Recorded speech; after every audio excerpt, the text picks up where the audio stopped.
Então, Isadora, isso eu sei que você não vai poder dormir aqui. Mas só se você for vir aqui mesmo, porque, tipo, senão não vai dar pra você,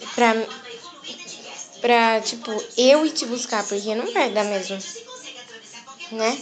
É a mesma coisa de eu sair daqui e eu querer ir no shopping. Ah, meu cantinho, meu cantinho, meu cantinho. É a mesma coisa de eu querer ir lá e eu nem sei o que eu tô falando mais. Tudo bem. Então, eu não sei mais.